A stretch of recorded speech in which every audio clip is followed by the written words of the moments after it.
There's basically 4 strategies for validating data that comes from users. One's known as whitelisting. That's where you give the accepted things that you want. So in my previous example of, is it an integer? Well, then you look to see if it has 0 through 9. If it was a decimal, you might look to see if it also contained a period. Blacklisting is where you reject things that you don't like. So one strategy that some people use for trying to prevent cross-site scripting is they'll look for angle brackets in the word JavaScript.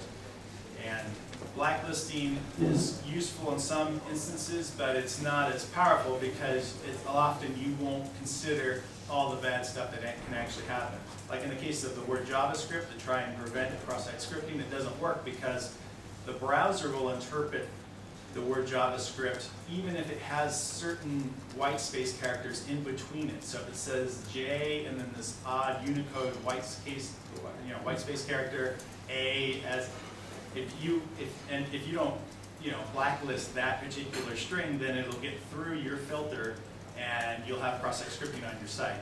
So you definitely, blacklisting is something that sometimes makes sense, but in general you're going to want to stick with whitelisting.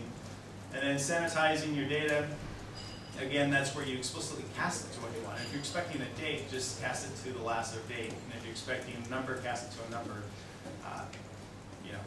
Force it into the format that you're expecting. And then if you cast it to a lasso date and lasso throws an error that's not a valid date, well then you know they passed in something bogus. And then of course the last one is you don't do anything. And I don't recommend that at all, unless you really don't like the person who you're making the application. All right, authentication. Authentication is the first step where a user will identify themselves to your system. It's essentially the way that you tie this person to a row in your user table, right? It's a way that they are able to say, I am me, and to your system, and your system's going to correctly identify who they are. How you do this, authentication ranges from a username and password all the way up to something far more secure, such as 2-factor authentication. We'll get to that in a minute, but you have to choose the authentication method that makes the most sense for your application. So for a blog, username and password is probably pretty good. If you're doing some major financial management type stuff, with hundreds of millions of dollars, you're probably going to want something a little more than a username and password. And all authentication systems should have some way to keep the bad guys out. So they should have some system to monitor how many bad usernames and passwords were entered and have some mechanism to deal with that. So some best practices. The user management process, that's where it more goes for internal corporate use, where you want to make sure your manager, when they say that they approve a PO, they can't go back and say that they didn't. That's non-repudiation. So you want to make sure that the more that you want to really assure their identity, the more expensive it gets. So that process, as you manage it, becomes more expensive. All right, and like I mentioned earlier, passwords are on the low end of the scale. That's for a low-value asset website, and most of you probably just use usernames and passwords for most of the sites you access. I know for my bank, when I log in, I just use a username and password. Whenever I transfer money to another account, I either have to get an SMS message or I get an email with a one-time password that I use to authorize that transaction. And that actually goes to the next one, which is whenever you have something like that, you're transferring large sums of money, you want to make sure that you re-authenticate. This also helps protect against the cross-site request forgeries and the clickjacking, because the user is being tricked into a request that appears to come from you, and the web server can't tell the difference between an attacker making your computer do it and you doing it yourself and wanting to do it. So by re-authenticating them, that helps prevent accidental or malicious actions that are taken on your behalf. And just to point out, password-wise, I added this in. Any password that's 16 characters or less can be broken in about 2 weeks through brute forcing. So it's important that your application actually prevent a brute force attack. So after 2 or 3 attempts, you want to either shut it down for a certain amount of time, or Sean was telling me for his leaf product, they actually have it where it makes you wait 30 seconds and then you can try again, and then it makes you wait 2 minutes and you can try again, and then it makes you wait, so it steps it up so that it's, then you don't have to worry about in 2 weeks, then it's maybe a couple months. So, and hopefully you've noticed it before then. And you have to also, the other thing to remember too, a 15-character password. I doubt most of you in here use 15 characters, 16-character passwords, probably between 4 and 8. And those obviously can be broken a lot sooner. All right, the usernames.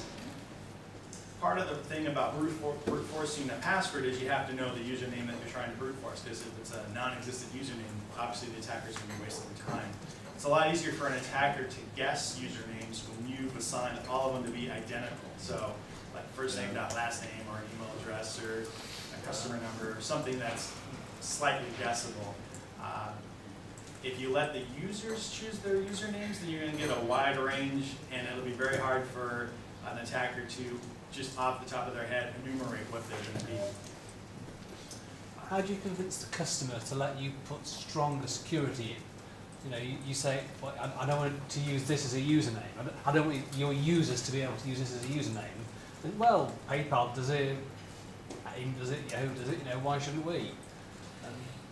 Yeah, and there are some, this comes up actually quite a bit. There are some applications where they purposely allow users to have weak passwords, to have weak usernames, to basically, engage in what would be very insecure behavior.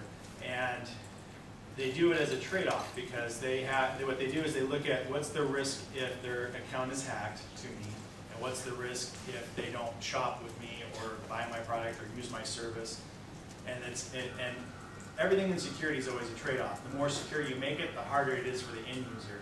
You can make it so secure, you can unplug the machine, right? Then they can't use it at all, but it's very secure. So there's a range between allowing anybody to use the system and nobody use the system, and where it falls really depends on your business requirements and what your application is trying to do.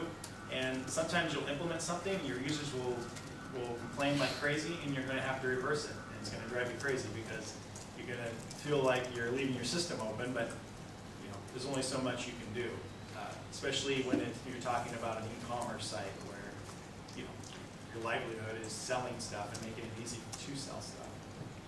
Can I answer your question? Yeah. Password policies, obviously stronger is better. I used to hate it when sites would make me, use an uppercase letter and a symbol and a number and had to be X number of characters. Years ago I hated it. Now, I recommend it because, like I said before, the passwords are pretty easy to guess, or brute force, especially shorter ones. So the longer you make it, the better off you're going to be. If you allow your users to have a 1-character password, that's maybe 70, 80 characters, 70, 80 tries, and an attacker has access to their account. So you definitely don't want it to be 1 character. You want it to be at least 4. So you have to think, and again, it's all about the value of the asset. If it's a blog, okay, a 4-character password's not great, but then they pretend to be you and they spew out crap out of your thing. And for passwords, you can have, I've never been on a site except for one that actually made me change my password on a regular basis. And what I would do on that particular site, I would just actually rotate between 2, because it's the only way I could remember it. That's up to you. Again, it depends on the asset value. If it's a high value site and you have a lot of exposure and liability, you're going to want to make it more secure. And one option is to have the users rotate passwords or choose new passwords on a regular basis.